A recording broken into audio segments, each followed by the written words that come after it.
Eudoxie, pourquoi selon toi, les regards se sont posés sur ta personne une fois que l'affaire a éclaté? Pourquoi tes followers, justement, te marquaient sur des commentaires pour dire Dubaï, Dubaï? Pourquoi toi? Parce que j'allais beaucoup à Dubaï. Et ils ont commencé à partager mes anciennes publications de Dubaï. En disant que... on sait ce que je m'avais fait à Dubaï, porti portante comme ça. Ce qui se passe en ce moment. Et comme je l'ai dit, ça me faisait rigoler. Je ne peux pas imaginer qu'on puisse même penser que moi, je peux faire cela. Ça me faisait rigoler. Et c'est comme ça, j'ai fait un live. Et puis on parlait, leur dire d'arrêter de m'associer à cela. Et c'est vrai que ça me fait rigoler, mais je n'aime pas. Ça prend une autre tournure que je n'aime pas. Donc ils ont commencé à me poser des questions. Mais comment toi tu fais pour avoir de l'argent?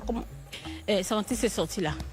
Donc c'est ma vidéo, les paroles que j'ai dit, que les pages people ont commencé à prendre certaines parties pour faire des vidéos contre moi. Il y a une blogueuse en France qui dit que moi, je mange le caca.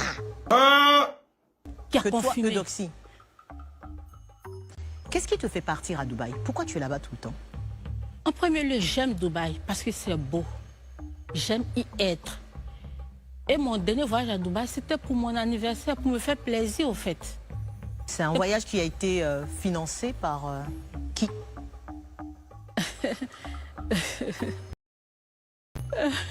C'est un voyage qui m'a été offert, mais je ne peux pas dire le nom de la personne. Sans citer la personne, c'est qui? C'est un chéri, c'est un grand frère, c'est un prétendant, c'est un dragueur? Parce que ça coûte cher quand même. Et tu as même posté une fois le tarif de la chambre d'hôtel par jour, et je crois qu'on était au-delà du million.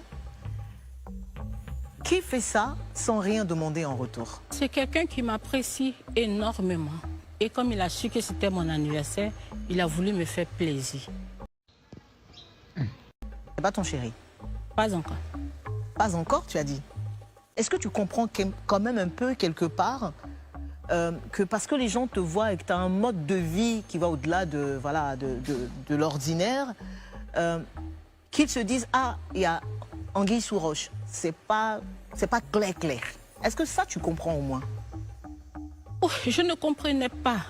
Parce que je me dis, c'est vrai que moi, on me fait des cadeaux.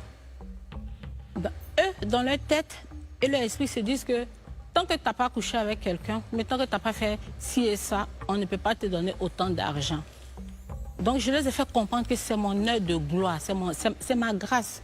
Si je veux sortir avec quelqu'un, je sortirai avec quelqu'un, pas parce qu'il m'a donné beaucoup d'argent. C'est ce que j'essaie de leur faire comprendre, au fait. Et donc, tout l'argent que tu as aujourd'hui, bon, tu as dit, c'est tes prestations aussi, au-delà de l'argent que tu gagnes avec tes prestations, tout le reste de l'argent, c'est des admirateurs qui te les donnent. Exactement. Il y a des femmes aussi, comme des hommes aussi. Ah, il y a des femmes comme des... Ce sont des gens qui vivent ici? Non, non, non. Il n'y a pas d'Ivoiriens dedans? Il n'y a pas d'Ivoiriens dedans. Est-ce qu'il y a des gens qui vivent à Dubaï qui sont dedans? Pardon? Il y a des gens qui vivent à Dubaï qui sont dedans. Il n'y a pas d'Arabes dedans. Hein? Et donc, si jamais tu es sorti avec quelqu'un pour de l'argent, est-ce que tu serais capable de nous dire ça aujourd'hui? En toute sincérité, au nom de tout ce que je cherche dans ma vie, je ne l'ai jamais fait. Jamais, jamais? Jamais fait. Si je suis avec quelqu'un, c'est que j'ai des sentiments, c'est que je prouve des sentiments pour cette personne. Je gagne déjà suffisamment d'argent, je n'ai pas besoin d'aller coucher pour de l'argent. Est-ce que tu as été totalement sincère dans ce confessionnal? J'ai été plus que sincère. Eudoxie Yaou, merci. Merci.